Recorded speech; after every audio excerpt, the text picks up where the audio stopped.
안녕하십니까. 디딤 영상 시작하겠습니다. 기출픽 2번. 변이와 자연 선택에 의한 생물의 진화가 되겠습니다. 변이와 자연 선택. 먼저 변이 보겠습니다.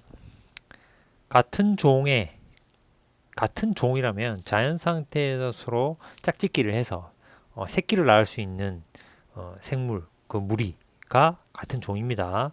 같은 종의 개체 사이에서 나타나는 형질의 차이, 이걸 변이라고 합니다. 우리 교과서에는 이런 무당벌레, 딱지, 이게 색깔이 지금 흑백이라서 그런데 교과서에 보면은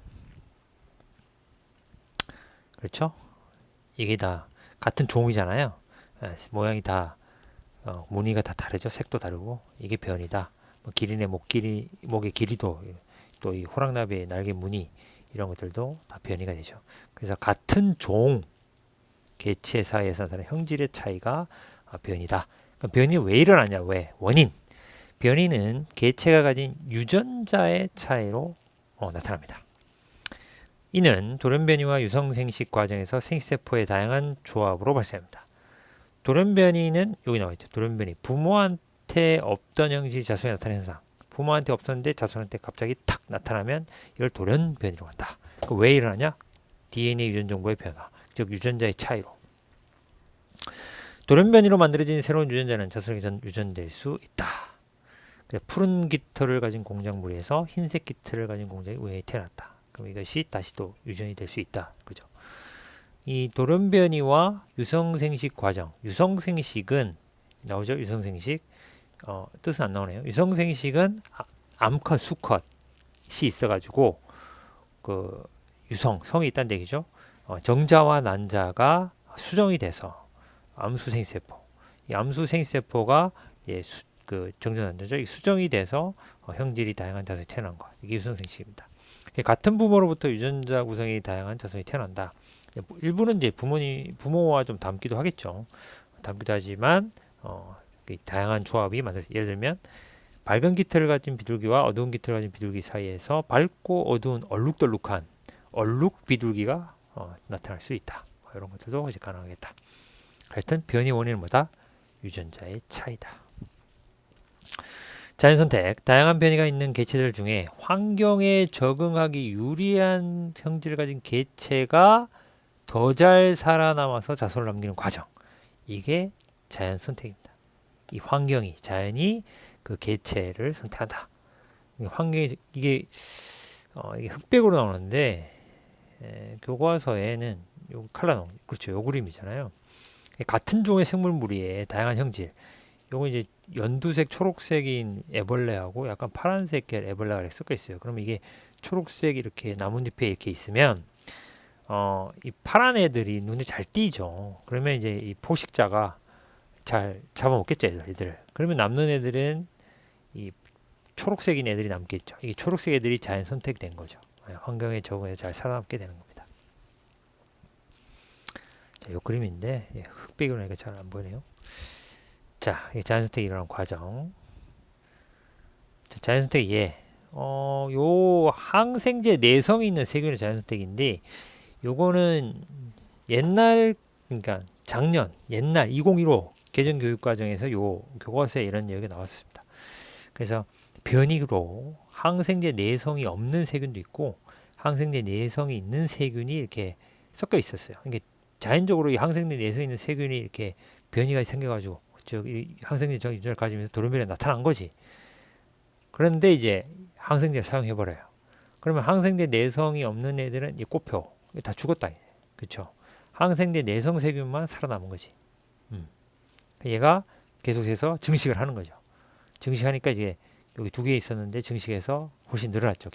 개체 수가. 또 이제 항생제 사용하면 이제 완전히 이제 뭐만 남아요? 다 죽고 항생제 내성 세균만 남게 되는 거죠. 그래서 항생제를 사용하면 항생제 내성이 없는 세균은 대부분 죽고 항생제 내성이 있는 세균만 살아남아 살아남는 거죠. 예. 이것도 있지 않습니까? 우리 교과서에서는 이제 이게 작년에는 이게 실험으로 있었어요. 실험이 있었는데 지금은 이제 자연선택 과정에 대한 모의 실험이 그 뻥튀기 과자로 하는 걸로 바뀌었죠. 자, 항생제를 지속적으로 사용하면 자연 선택된 항생제 내성이 있는 세균의 비율이 점차 증가하여 집단의 모든 세균은 항생제 내성을 잊게 된다.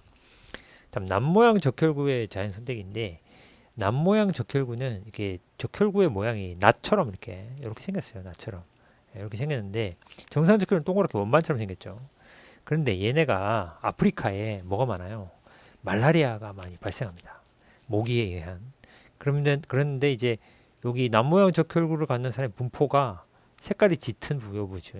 이런 부분. 그다음 여기도 좀 진하게 진하죠. 이런 지역에 그 남모양 적혈구 많아요. 근데 남모양 적혈구를 갖고 있는 사람은 빈혈은 있긴 있는데 이 말라리아에는 잘 안 걸려. 예. 그래서 사람들이 이제 정상 적혈구 있는 사람들은 말라리아에 잘 걸려갖고 죽는다는 거죠. 근데 남모양 적혈구 있는 사람들은 말라리아에 걸려도 잘 안 죽는다. 왜냐하면 남모양 적혈구에는 여기 있네요. 말라리아를 일으키는 말라리아 원충은 적혈구에 기생하는데 남모양 적혈구에는 증식하기가 어렵습니다. 그래서 남모양 적혈구를 가진 사람은 말라리아에 잘 걸리지 않는다. 살아남는다는 거죠. 이게 자연 선택이죠. 남모양 적혈구를 갖는 사람의 분포는 말라리아 발생 지역과 비슷한 지역으로 나타나죠. 그래서 이 남모양 적혈구가 뭐가 됐다? 자연 선택이 됐다. 그래서 남모양 적혈구가 뭐 이렇게 발생하는데 비슷하게 나타난다. 자, 그다음 변이와 자연 선택에 대한 생물의 진화. 진화가 뭐냐? 진화. 오랜 시간 동안 여러 세대에 거치면서 생물이 변화하는 현상. 이게 진화죠. 예. 생물이 변한다. 새로운 종으로 이제 분화한다. 이렇게. 다윈의 자연 선택설. 다윈의 진화론으로 다양한 변이를 가진 개체들 중에 환경에 적응하기 유리한 형질을 가진 개체가 자연 선택되는 과정이 반복되어 생물이 진화한다고 설명한다. 그 진화 원리가 이렇습니다. 처음에 과잉 생산과 변인데 과잉 생산은 많은 수의 자수를 낳는 거야. 많은 수의. 그러면 그 변이도 많이 발생하겠죠?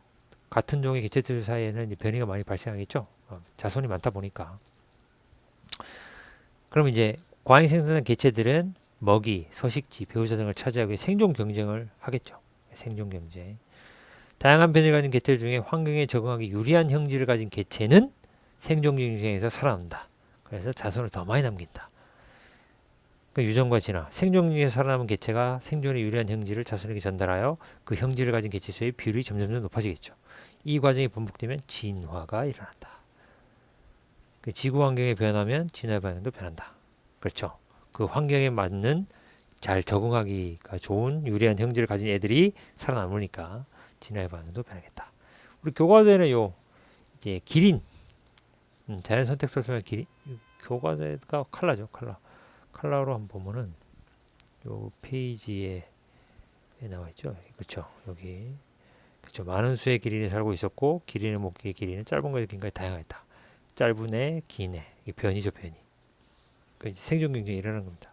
목이 짧은 길이는 높은 곳에 목이 짧으니까 높은 곳에 목이 불려니까 굶어 죽겠지 이런 식으로 죽는다 이 말이죠. 그 목이 긴 길이만 살아남죠. 그럼 얘가 이 긴 길이 살아남아서 계속 어떻게 해요? 번식을 하는 거죠. 새끼들이. 그럼 이 새끼들은 다 목이 긴 이런 형질을 갖고 태어날 수 있겠다. 그게 자연 선택이다. 그게 오랜 세월을 거치면 진화가 일어난다. 다양한 생물 출현과 진화, 지구 생태계의 다양한 환경에서 생물은 서로 다른 방향으로 자연 선택되었다. 자연 선택이 오랫동안 반복되면서 생물이 진화한 결과 지구엔 다양한 생물이 나타난다. 생물 다양성이 증가한다. 이런 거죠. 이 갈라파고스 제도의 핀치인데 원래 조상 핀치가 있었어요. 조상 핀치 한 종이 있었는데 이 갈라파고스 제도로 날아들었죠. 수많은 섬들이 많잖아요. 섬마다 많은 수의 핀치가 태어났겠죠. 그러면 많은 수의 핀치가 태어나면 다양한 그 형질을 가진 애들이 태어났겠다, 그죠? 그 핀치 무리 중에 다양한 변이 있었고 먹이와 서식지를 두고 생존이 일어났다. 근데 이 먹이가 섬마다 다 달라요. 어떤 섬에는 이 나뭇잎이 풍부해가지고 나뭇잎을 잘 먹는 그런 핀치가 있었을 거고 또 어떤 데는 열매, 또 어떤 데는 곤충, 뭐 선인장, 뭐 씨를 딱딱한 씨를 먹는 그러면 이런 거를 먹게 되면 환경에 이런 거가 주로 많아. 섬마다 섬의 특징에 따라서 이런 것들이 다 다르단 말이지. 그럼 먹이가 다 달라지잖아. 그럼 먹이가 다 달라지니까 그 먹이를 잘 먹을 수 있는 부리 모양을 갖고 있는 애가 훨씬 먹고 살기에 좋겠죠. 그렇죠. 그러면 선만 환경이 달랐는데 그 환경에 적합한 뿌리를 가진 핀치가 어떻게 돼? 자연 선택된다. 그래서 이게 계속 어떻게 오랜 시간이 지나게 되면 같은 종의 핀치가 원래 같은 종이었지만 오랜 시간이 지나게 되면 서로 방향으로 자연 선택이 된다 이 말이죠. 그래서 핀치는 다양한 모양과 크기 가진 뿌리 여러 종으로 진화하게 되겠죠. 현재 갈라파고스는 14종의 핀치가 살고 있다고 합니다. 그래서 예를 들면 선인장이 많은 섬에 사는 이제 길고 뾰족한 뿌리를 가진 핀치가 자연 선택이죠. 이 선인장을 먹으려고 하면 길고 뾰족한 게 좋겠죠. 크고 단단한 씨가 단단한 이걸 먹으려고 하면 부리가 어떻게 돼요? 또 부리가 크고 두꺼운 이런 부리를 갖고 이 씨를 깨뜨려야 되겠지. 그러니까 이제 크고 두꺼운 부리가 가진 핀치새가 자연 선택이 되겠죠. 그래서 부리가 약하고 조그맣고 뭐 이러면은 이거 먹기가 힘들겠죠. 그래서 그런 식으로 이제 자연 선택이 이루어지고 오랜 세월을 거쳐서 지옥으로 분화하게 된다, 진화하게 된다.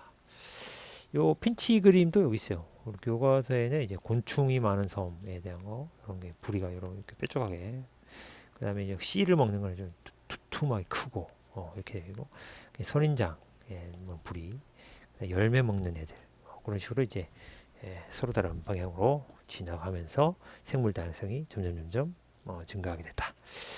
자, 이번 시간에는 변이와 자연 선택에 의한 생물의 진화 수고하셨습니다.